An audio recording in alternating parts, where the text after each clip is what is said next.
yo lo único que quería decir es que, para presentar a Czarina, que cuando los estados o los gobiernos se convierten en tiranos, lo que quieren es, y ella lo sabe muy bien, el poder absoluto, el poder permanente, perpetuarse en el poder.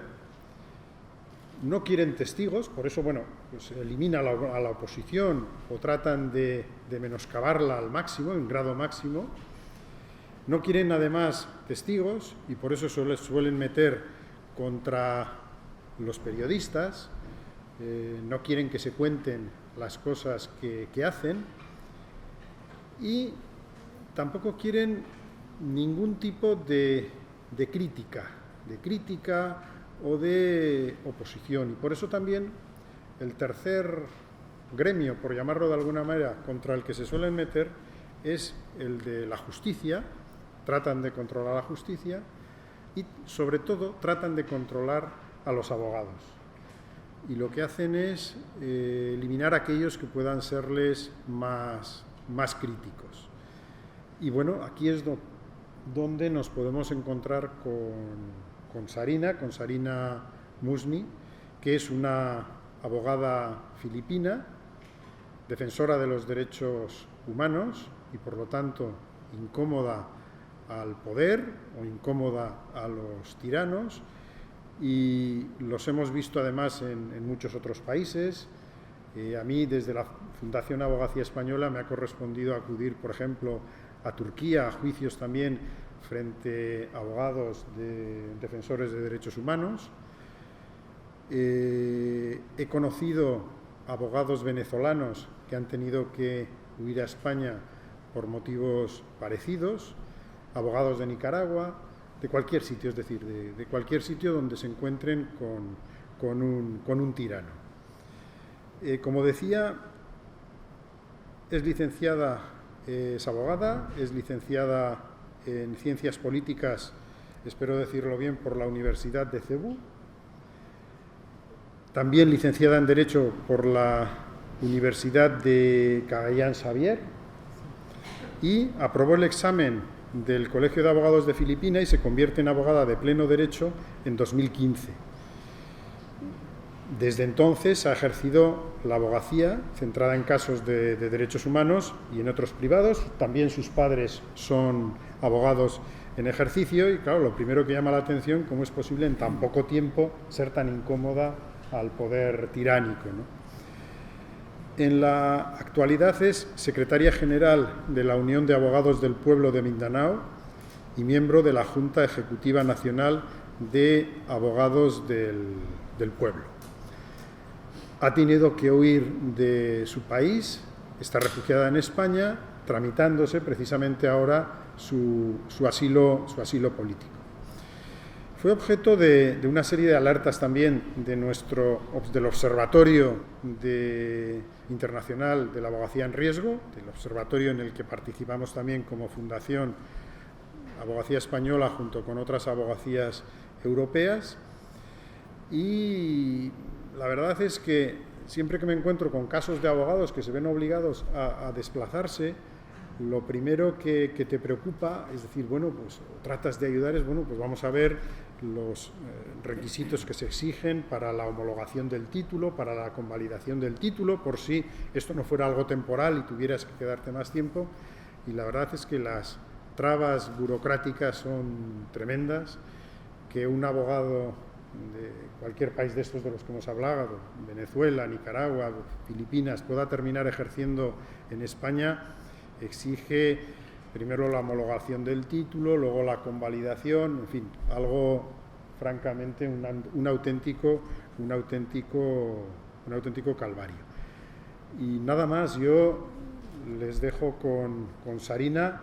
Me da muchísima pena no poderme quedar, pero te he dejado mi correo electrónico porque quiero que me cuentes todo, desde el principio hasta el final, de lo que vas a decir aquí.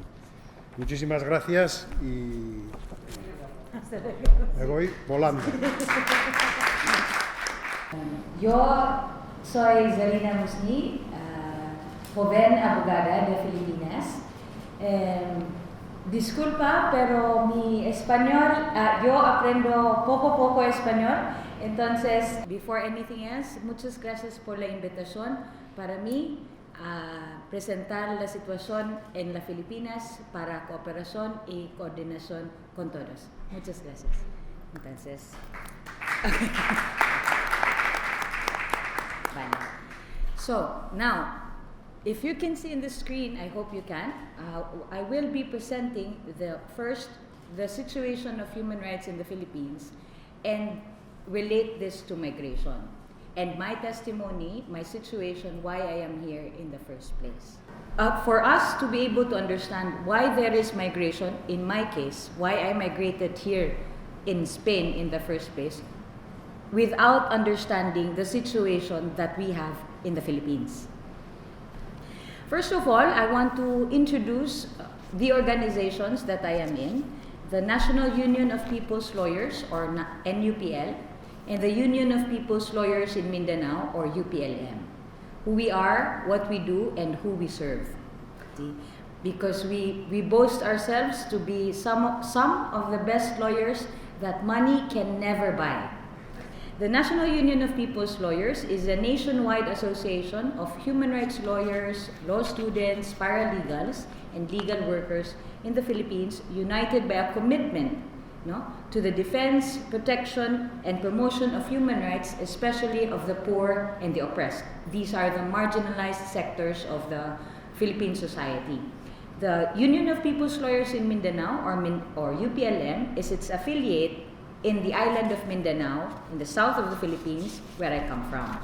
As organizations, we provide pro bono or free legal services to these sectors, for the active defense and protection of their political, social, economic, and cultural rights, including advocacy and the assertion of the inherent right to self-determination.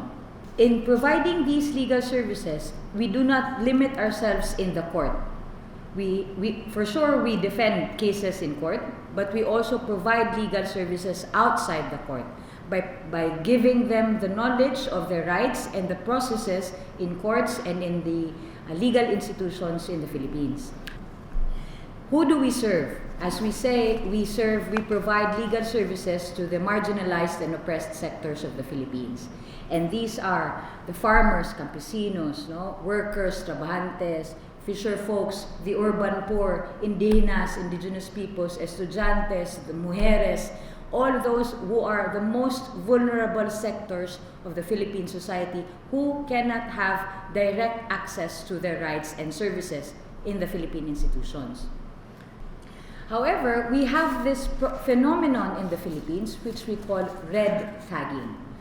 We see this as synonymous to the situation in the United States of America in 1950s, which was the McCarthyism, So we think that in the Philippines now we have this red tagging as the McCarthyism in the Philippines.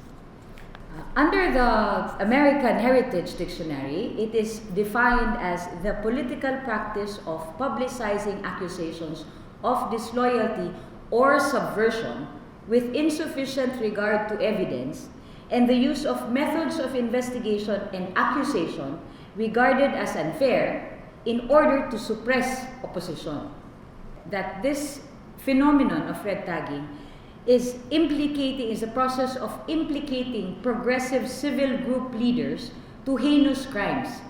It is the vilification or labeling or guilt by association of various democratic organizations who are stereotyped or caricatured by the military as communist groups, making them easy targets of government, military, or paramilitary units. So that in this process of red tagging, the targets of red tagging are our clients, who are our people.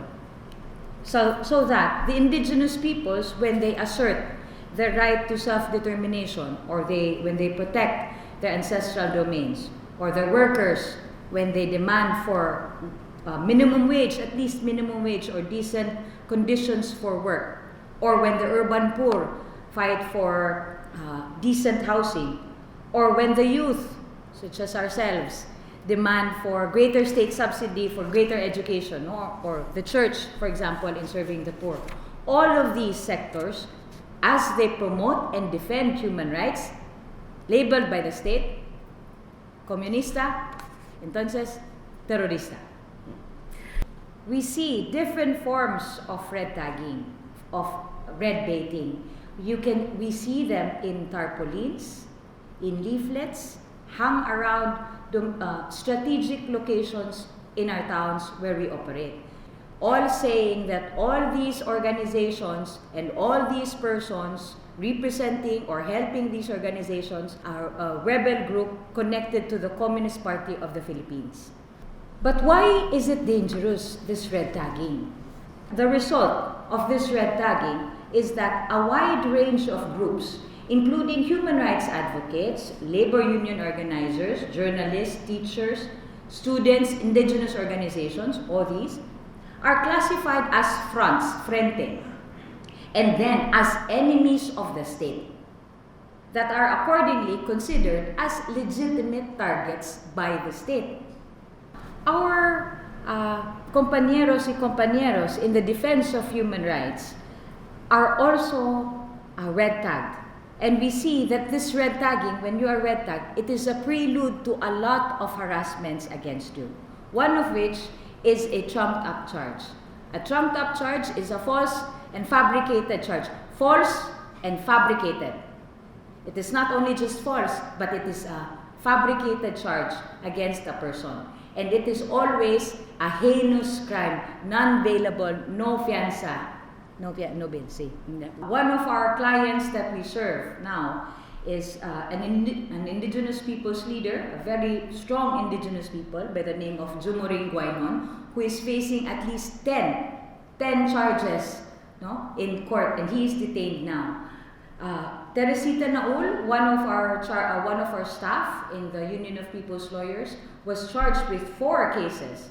But it is with great pleasure that we announce that we have been able to successfully dismiss these charges against her, so that after 2 years in detention, she has been released last month.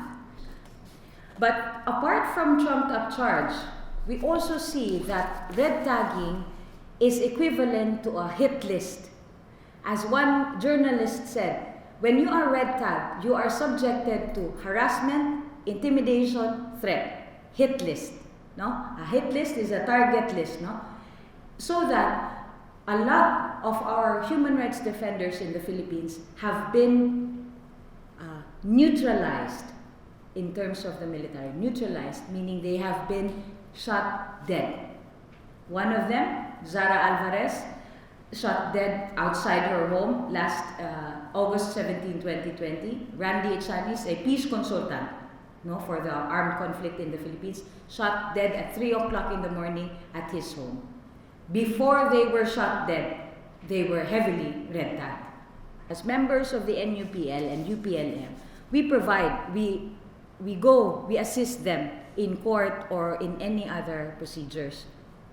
But then in so doing, in defending them in courts or outside of courts, we, as lawyers, are also being red tagged.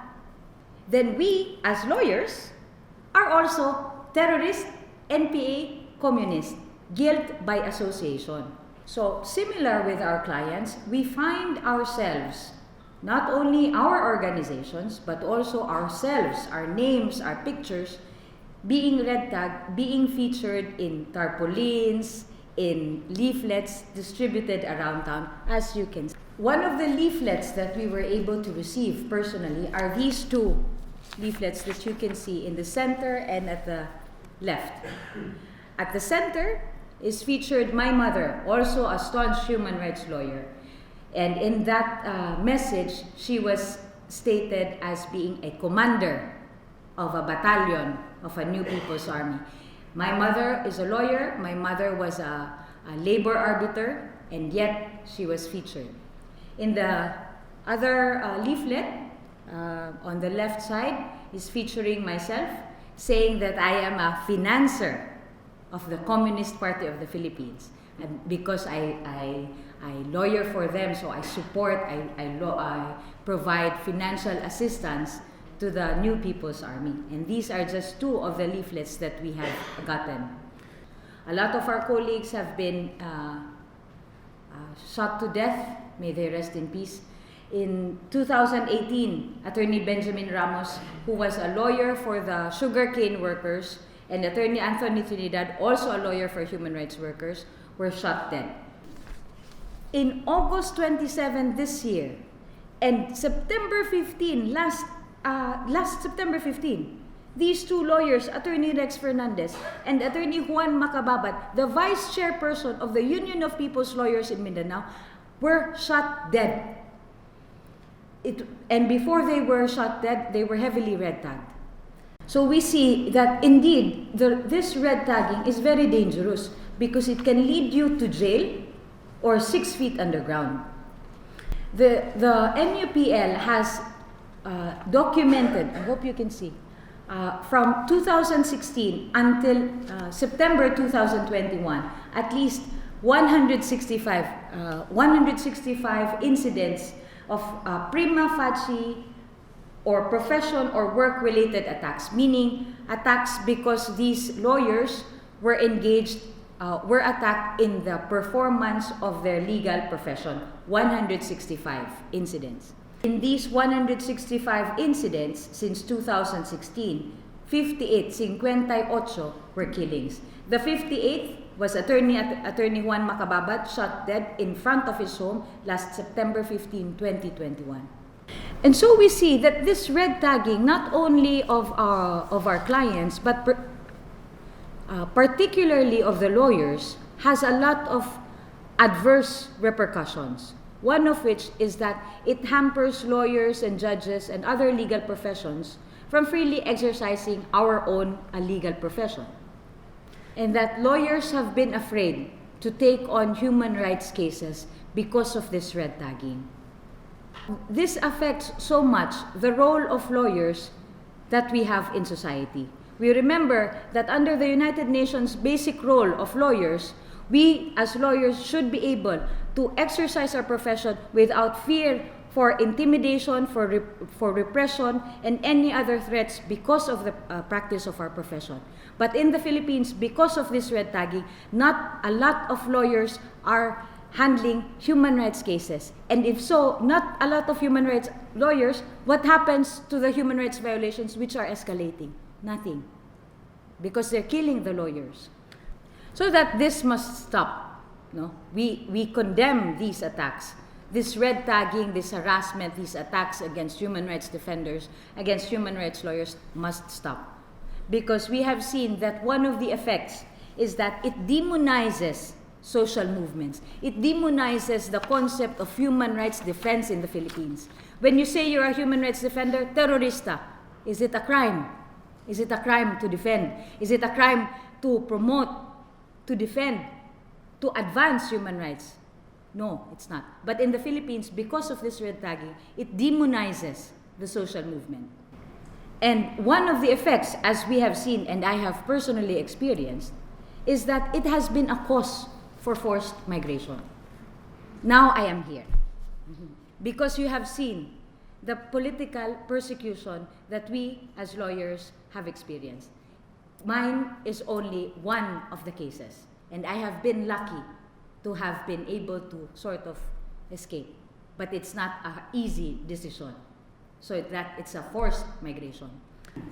Because if you don't leave, it's either you go to jail or you die. And then you can do nothing. So we are forced to migrate, to leave our countries because of the threats of this human rights lawyering that is being held in the Philippines.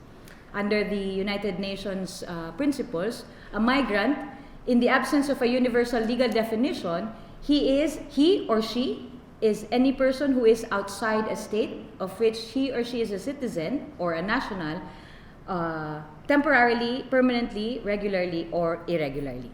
And as Kiko and Naomi has discussed earlier, that migrants are in vulnerable situations because they can be at risk of human rights violations due to the conditions they face in the countries of origin, which compel them to move and to which they may not be able to return. And so the United Nations has acknowledged a lot of, or recognized a lot of causes why there is forced migration in the first place. We have armed conflict, climate change, and one of them is persecution, which we have in the Philippines by the phenomenon of red tagging. And so, as we have said, migrants are in vulnerable situations, and they are subjected to human rights violations not only from the countries of origin, but also in transit until their final destination.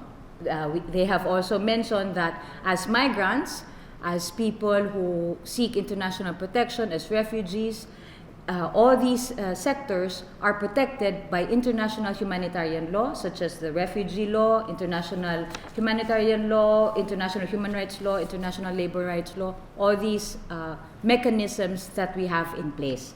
We remember that they are protected. But we must always remember the basic, the very basic principle under the Universal Declaration of Human Rights, migrant or not, refugee or not, we all have the inherent dignity and of the equal and inalienable rights of all members of human family. Black, Asian, Caucasian, from Asia, Latin America, North, South, we all have that right. I must emphasize that it is not only a right to life, but it is a right to a dignified life. It may not be luxurious, it may not be an expensive, it may not be a famous life, but it should always be a dignified life.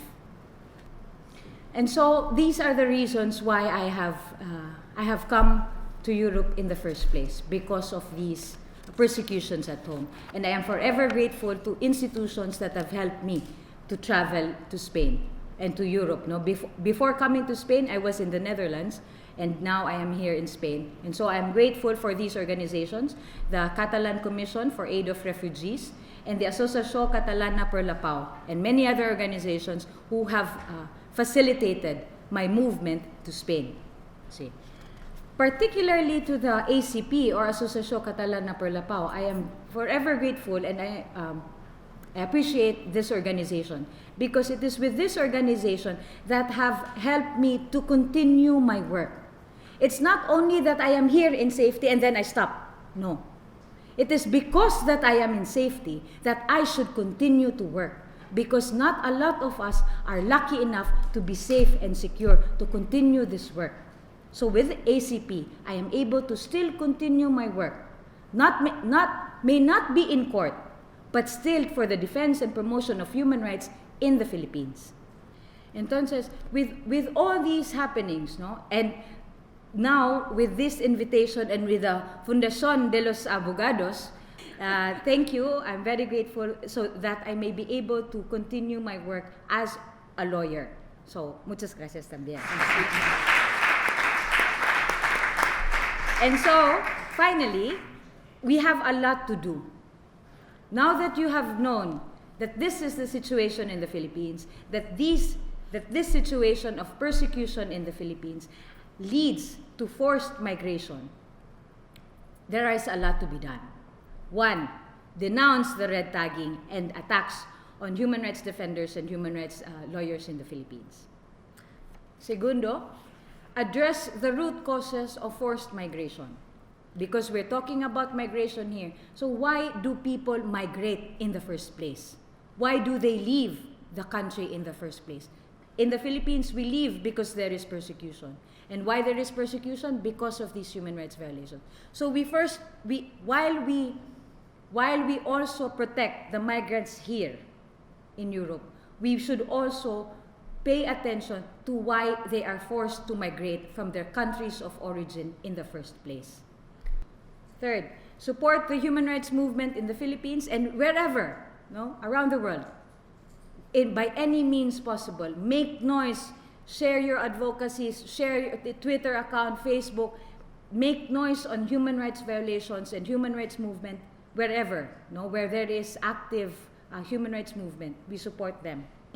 And last, and definitely not the least, we participate in and engage and activate legal actions engaging international mechanisms. We are now in the stage of international solidarity and cooperation, and so we act on the international level.